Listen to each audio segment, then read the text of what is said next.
special guest here with me tonight, Joshua Hathaway. I first met Joshua, I guess it's been going on 15 years ago now, I'm thinking. And he was just a firebrand. I was at this party in my local neighborhood, and he came in, and his energy was just like through the roof. I was like, wow. And I felt like the whole reason that I went to this party was because I was supposed to connect with this powerful spirit. So I wanted to have a conversation with him because he's really doing the work of helping to raise the vibration of humanity, and he's doing it with his love frequency. He has been working with helping people be their authentic selves, and I really feel like he is his authentic self. So welcome, Joshua. Thank you for being here. I appreciate you. How you doing, brother? Aloha. Hey, Kevin. What an honor and a pleasure to be here. I'm so touched to hear that little tale of our first encounter. I just feel so blessed, and I'm so grateful for the work you're doing to radiate the frequency, to lift the vibration, to help people remember what is most important in our lives right now. Because, gosh, there's a whole lot of things grabbing at our attention that are not that, right? So here we are connecting in brotherhood and sharing what matters most. So thank you for inviting me into your space like this. Oh man, thank you for being here. I appreciate you. I wanted to ask you, when was the aha moment for you where you knew that love was the way to go and that you want to promote love in this world? And was there a time in your life where you started to realize or wake up to this concept? Yeah. You know, like my original awakening experience happened at a really sacred place for me in Santa Cruz, at Panther Beach. I don't know if you know Panther. Super sacred vortex of a place. I was 18 years old. I dropped acid for like the second time ever with some friends. It was the first time I was really out in nature to do it, and it was at night. And this hippie guy around the fire told us about like magical things down along the beach, and we had this epic all-night journey, a small group of us with one flashlight exploring like these cliffs and caves and tide pools and a shipwreck like all up in the rocks back when the shipwreck was still there.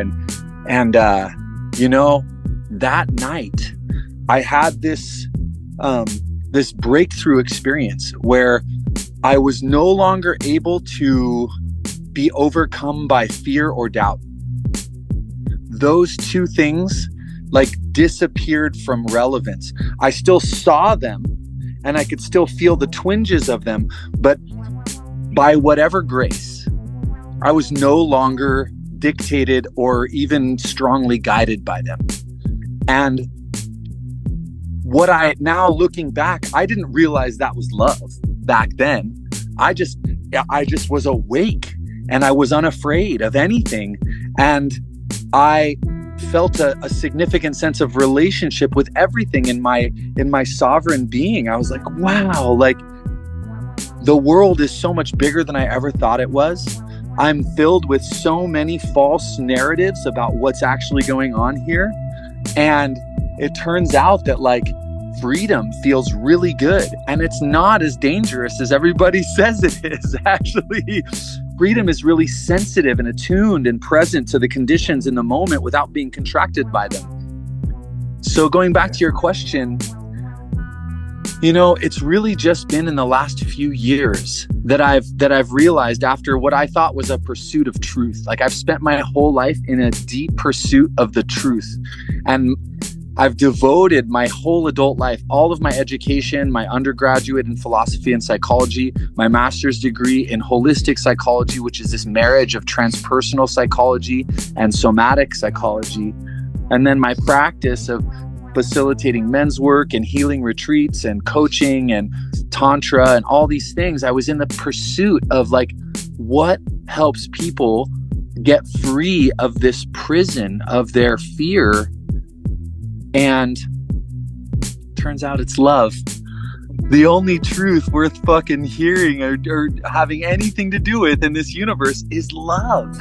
And it's not the sappy romantic notions of love that we get in the media, and the way that, you know, this construct tries to sort of define that word for us, right? This is the love of Christ. This is the love of the enemy, the love of the neighbor. This is a love that has nothing to do with what's going on out there. It embraces everything equally. And, that's really the core, right?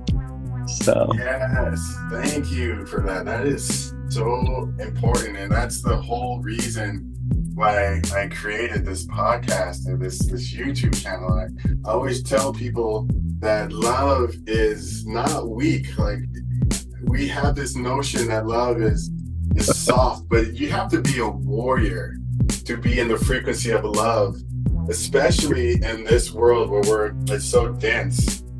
And I just want to ask you, so when you started having these awakenings and you came out, so to speak, in the world as being this being that is focused and on the mission to help raise our vibration with love, did it feel like you alienated people, or how did your peer group react to that? Did you have were they welcome to it? Did some people think it was weird? Like, how did the world around you react to your awakening?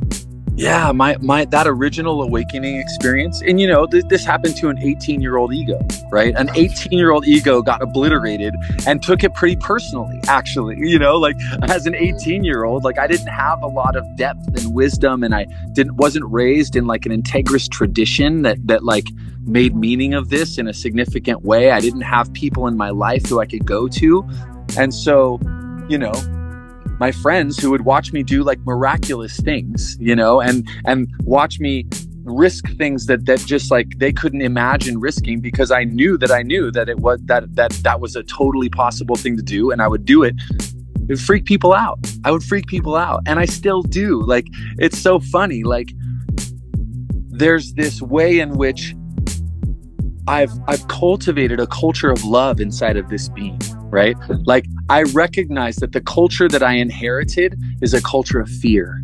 And as much love as I received from my parents, and, as much love as there is available here, like, this world is run on fear and scarcity. That's what drives people in this construct, right? And so I've like carefully cultivated a culture in my own being of love. My root practice is just, whenever I remember to do so, to find gratitude with every inhale that I take. Oh, thank you. Just inhale this moment, thank you. And then to exhale love to whatever it is, whether it's my body, your presence, the person honking at me, the person who just cut me off. Thank you. I love you. Life is too short for any other response. For me personally, I just make more messes when I get caught up in any other possible response, right? And I thought, like, what I imagined that would produce in the world is like people lighting up. And there are people who light up.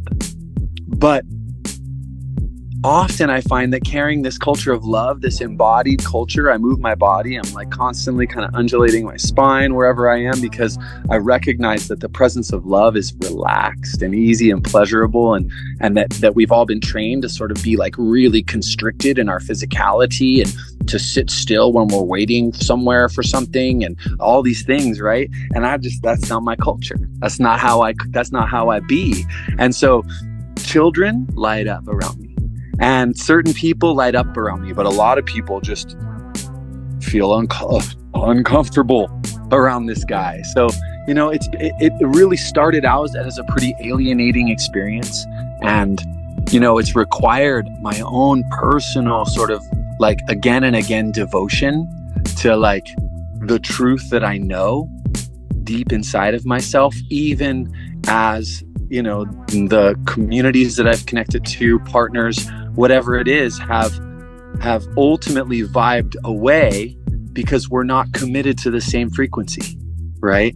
And I've just had to learn how to honor that process, and let go with love, let go with gratitude, and to reconcile anything that may be sort of incomplete in any relationship that I'm stepping away from, so that I can walk away clean, not having like a sliver in me of things that I wish I would have been accountable for, or things that I wish I would have apologized for, or anything like that. Like, I can't, I can't dictate what somebody else might apologize for. And I'm sure we all have people in our lives who we imagine the whole universe would be better off if there was a honest accounting of what happened and a sort of, amends of some kind. But for me, it's just been a process of like following the love, following what feels healthy and vibrant and regenerative inside of me, and just to keep pursuing that love, to be pulled forward by that love.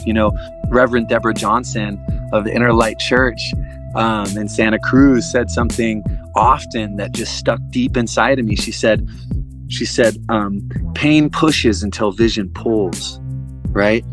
That pain pushes us around in our lives. We're always trying to get away from that pain, while pain is our primary motivator. But once we have a vision for the life that we truly want to live, and we have a felt sense of that, then that vision pulls us forth and we're guided by that. And so I've felt so blessed by that, because that has truly and like it's rewritten my life. And I spend a lot of my contemplative time imagining the most beautiful future for myself personally, and for our species, and for my family, and for our culture. And that is my teacher. That's my guide. That's my guiding light and pole star for the way I choose to live. I like how you say it's your culture. It's like, that's so cool and it's true. Like, we are our own universe and our own galaxy. And it's cool that what you say is true. Like, your culture, you're cultivating. And I feel like that's so important. That's why it's so cool to talk to you, because you have really dedicated yourself to loving yourself and being authentic. That's one of the things that stood out to me when I first met you, was like, you did not care. I think you came in wearing, I don't remember if it was a Halloween. Maybe it was Halloween, but you had a pink like bunny outfit. Do you remember that? Unicorn. That's right. And I was like, unicorn. And you just like did not care. You're just like, I'm just gonna be who I am. And if people are intimidated by it, then people are intimidated by it. I love myself so much. What can people do? And do you have a way, as people learn how to love themselves, any advice or anything that you can like give people as an action item to help them fall in love with themselves, or help them cultivate that inner love? Yeah. Anything? I mean, the root practice is coming home to the breath. The breath is our fundamental unit, right? It's our fundamental unit of life, and our attitude accords to our breath, right? Our feeling state accords to our breath. I can't control how I feel, but I can choose to take 5 deep breaths in any given moment. And maybe you'd be willing to practice this with me. I call myself a steward of the breath. Like, I am the steward of the breath of any space that I'm in. And if I see spaces getting a little bit wild, I got to root into my own gentle, deep, slow breath, and I can invite people in. And it's a little awkward at first for people, but I guarantee anybody who's listening right now, join us for these 5 deep breaths, and you just check yourself, feel how you feel right now. And then we're going to exhale everything we got, if you're willing. Out through the mouth. And when I say Hanu, we inhale through the nose. And when I say ha, we make a sound and vibrate our bodies with an exhale. So let's breathe it all out for a moment. Reset. We're going to hold it out for a moment. Get a little carbon distress going just for a sec. And Hanu.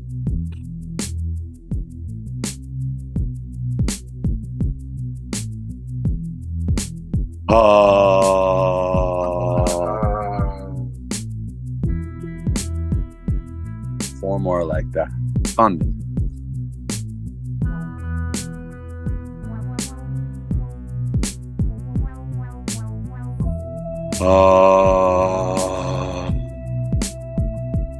Now as you inhale, just say a silent thank you as you inhale. Hanu. Thank you.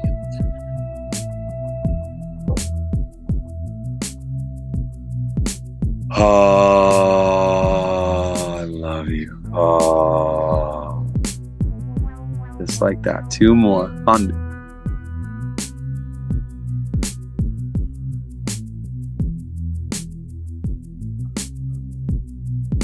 Oh. That's right. Now let yourself smile on this last one. Deep inhale, hold at the top. Hanmi.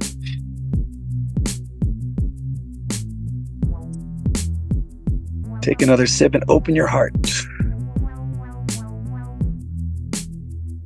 Smile.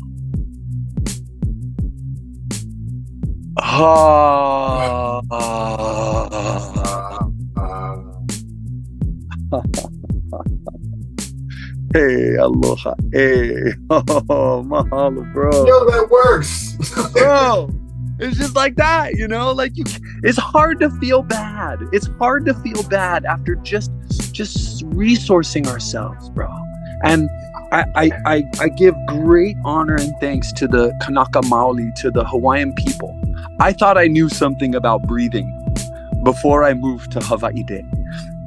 But it turns out that the Hawaiian people, their central tenet is aloha.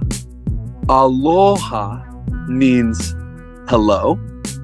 Aloha means goodbye. And aloha means I love you.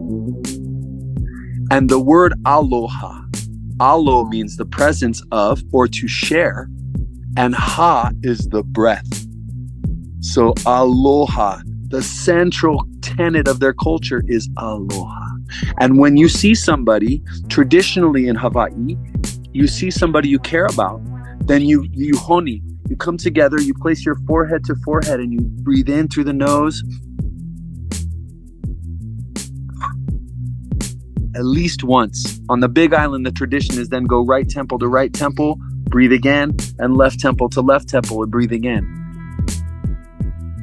Wow. Can you imagine if we just decided, if I could snap my fingers and say one change in the world is that we stop this handshake bullshit, we stop this like whatever, and when you see somebody, you honi with them. The first thing you do with someone is you honi. You just take 3 deep breaths together. Oh. Everything else is aloha, right? And every time we start to get a little anxious, oh, can we share a little breath? I start to feel a little anxious. Can we just take a few breaths together? Oh, thank you. So simple. Have you done that to people like outside of Hawaii? Like, oh yeah, that's my thing, bro. I'm about to go to the burn and just breathe with as many people as I can. That's my thing. I love, and the more of us who are breathing together, like the bigger it gets, right? And the 5 deep breaths is like the simple kind of root practice. There's other like more rich kind of like even psychedelic practices that we can get into with like 11 breaths. Even just 11 breaths will take us to different places, right? But for anybody listening, like my invitation is take your phone right now and set an alarm on your phone that goes off at least once a day. I would say 3 times a day, that just says take 5 deep breaths. Build the practice, because you got to build that muscle. You're not going to remember to do it because this world is about us forgetting to breathe. Like everything, the culture is about like no breath. You know what the Hawaiians called the white people? Haoles. Haole. Ha, breath. Yeah. Ole, Take none. Breath away, yeah. They no breathe, right? And they called him, that's just a name you could, before white people showed up, then haole was a way of being. Haole, like, oh, he's haole. He doesn't breathe, right? It's just like somebody who doesn't have aloha. Aloha is the opposite of haole, right? Aloha is the presence and the sharing of the breath. Haole is like, no, they don't breathe, you know? So whatever you can do to help yourself remember just to breathe a little more gently and deeply. In through the nose, out through the mouth.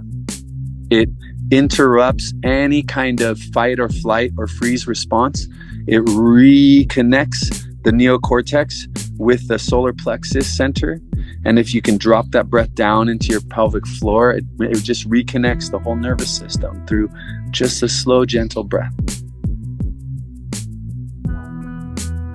And the ha, the sigh, the little vibration. It's just like, it's your own personal sound healing instrument, your voice. Oh, just that.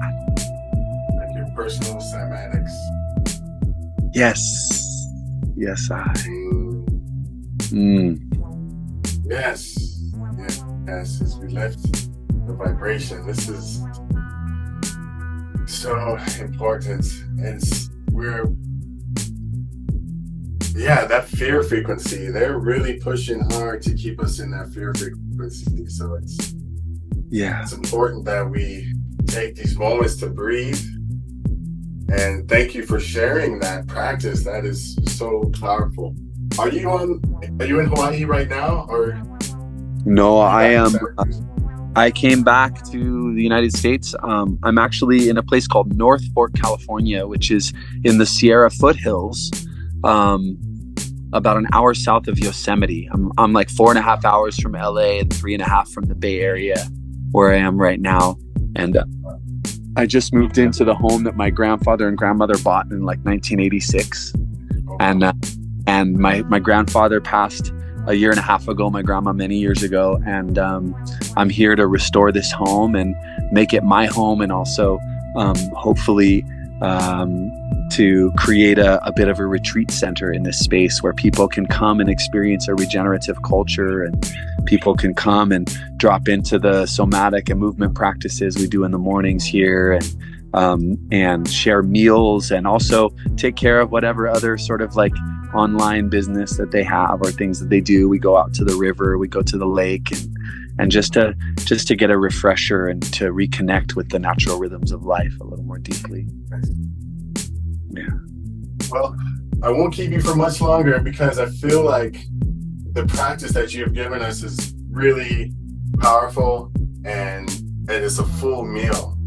So I don't want to take up too much of your time, because I know your time is precious, but I wanted to just ask you about how have you seen your surroundings change and shift as you focus on love? And do you feel like the connection between manifesting your vision and love, or what is the connection between love and manifesting your vision? And have you seen your vision starting to come into fruition by using some of the techniques that you do? Yeah, baby bit by baby bit, I can see my life reflecting more of the love that I know to be my essence. And a lot of that has to do with actually gently allowing my social circle to shrink. That I really only have time for relationships that are a vibrational match for me. And I tried for a long time to grow relationships and build and sort of work with people who ultimately were not a vibrational match for me. And so, I'm at the cusp of the sort of wildest and most beautiful project that I've ever undertaken, which is essentially to pilot a microeconomy based on the gift. And over the next year, I'm going to be working on getting just enough funding to be able to create a regenerative system where anybody who wants access to my work can have access to my work. That money is never the deciding factor. What the deciding factor is your level of commitment to show up and do the work.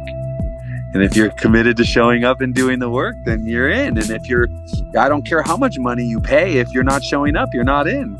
Wow. And so, as my love expands, so my vision expands. So like the horizon keeps moving for me, right? And there's this notion that has a hold of many of us and still has a hold of me, and to some degree, that I'm out here like seeking to achieve a goal, when in fact I'm here in this present moment fully committed to embodying love. Yes. That's it. And the gap between me and the greatest love I can embody is my work right here, right now. And my trust is that I it doesn't mean that I don't do my work and, go talk about the Rebirth program, which is a program that I'm going to be leading from the 7th to the 22nd of September. It's a 15-day immersion in regenerative culture. And we're going to spend an hour and a half every morning doing these regenerative somatics that just help us to go deep into the body and help to excavate and cohere the nervous system, the physical body with the emotional body, with the mental body, with our relational body. And we're going to be doing 10 days of master cleansing, which is just a juice fast that I've found over many years of practice. It's just a very achievable cleanse that still gives you enough mana to fulfill your kulyana, to fulfill your daily responsibilities as a professional and as a parent, right? I've done full 12-hour days of construction on this cleanse and then come home, cook dinner for my family and read my son to sleep, Like, I don't recommend that. if you can minimize your commitments during the 15 days, better, because then you're going to be able to focus more on yourself. But I'm still doing my daily work, and I have a schedule and I'm doing it, but whatever shows up here in my life is inviting me to love more. Yesterday, what showed up was this like throbbing occipital headache, bro. And I was just like, I was in annoyance with it. And it wasn't until like 2 hours in that I finally sat down and I'm like, okay, I'm 100% committed to loving this right now, the most like prominent and persistent aspect of my experience. And I was just like, okay, here you are. I'm feeling you. Thank you. I love you. Just breathing with it. And that's when it started to relax. That's when it's like open up. When I just turned toward my pain, breathe and allow. So our bodies every cell in our body has consciousness and intelligence, and it's telling us something when we have, I'm in healthcare. I'm an acupuncturist, so I'm seeing people and helping people all the time. Orthopedic conditions, a lot of the times.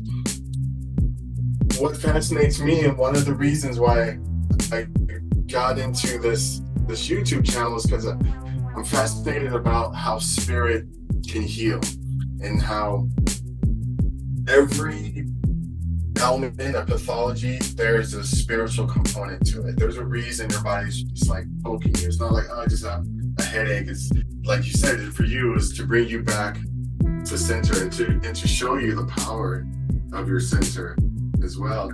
I think have you found that when you are fully present, that things just, I don't know, coming to fruition might not be the right way to say it, but things kind of, you realize the reason why you're feeling certain things, and then they go away. Yeah. Presence, it's really hard to suffer while you're present. Yeah. Like, and being present doesn't make the pain go away, not immediately at least. But most people are just so like, they've got the pain camped out on their front porch and they don't want anything to do with it. But I've found that like the most fruitful way to meet pain is to open the door, invite the pain in, sit down, pour tea, be present with the pain, because our pain is actually, it's the raw material for our awakening process. And you don't have to know why. You don't have to know like what happened when you were 6 years old or whatever. Like, you don't have to know any of that. You just have to be willing to turn towards the pain that's here right now and welcome it.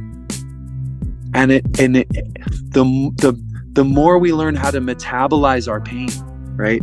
The more we learn how to chew on. I can feel myself salivating right now. The more we learn how to chew it really well, taste it, swallow it, let it in deeper into us, take it into our heart. Really, this heart is a furnace of infinite capacity to transmute anything. But if we don't let it into the heart, it just becomes another layer of calcification over the heart, right?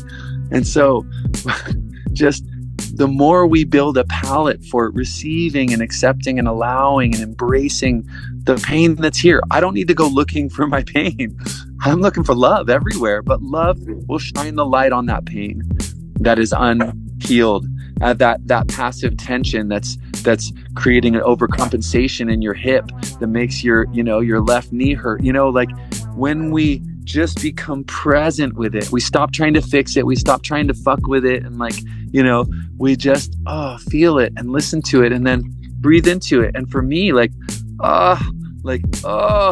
my voice express the quality of that pain. And then the pain starts to open itself and reveal itself, right? And then what's inside of that is usually some profound opportunity to love myself more, to love my ancestors. You think this is your pain. This isn't your pain. You're just a riverbank for ancestral pain, right? All of us are just a riverbank for ancestral pain. The pains that we feel in our body, guaranteed you have ancestors who felt those exact same pains in their body. And your job is to not take it personally and to finally be like the safe harbor for that pain that ancestor after ancestor denied and replicated as some sort of trauma behavior. And that our opportunity is to then cradle that pain and hold that pain and metabolize and transmute it. And my deep experience is that the more I do that, the more I unlock capacities within my DNA, coding within the DNA of my body, which is truly regenerative rather than degenerative, which is part of maybe the junk DNA, that 70 to 90% of our DNA that scientists don't know what it does, so they call it junk, right? It's latent, it's nascent miracles. There are miracles. There's Easter eggs waiting inside of our bodies for our loving attention, and they're wrapped in fucking shit. They're wrapped in the things we don't want to feel.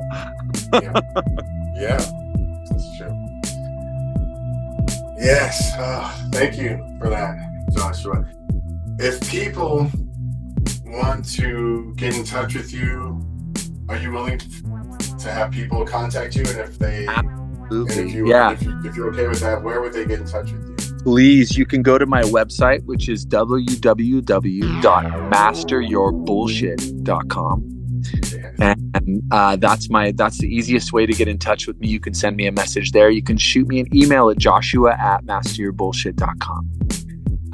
And anybody who's interested in this rebirth, it's called Revolutionary Rebirth, a global ceremony of detoxification and metamorphosis. We're going to be having just another round. This is in 20 years of facilitation, there's nothing I facilitated that is more profound, like in terms of the transformation, like the full up leveling that we get by walking through this 15-day process, and welcome people to check it out. I'm so grateful for you, man. I'm grateful for the spirit that you are. And we haven't spoken in a long time, so I'm just glad to reconnect with you. And thank you for joining me tonight. Is there anything you want to say before we sign off?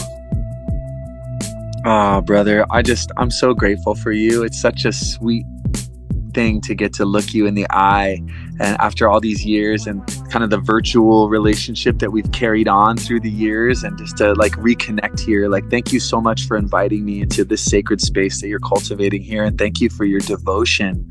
I just want to lift up and ask everybody who's watching to just envision this radiant signal coming from your space and touching all the people who need to hear this message from your beautiful being, and the space that you curate, really touching the people who need you. And thank you for your devotion to this work.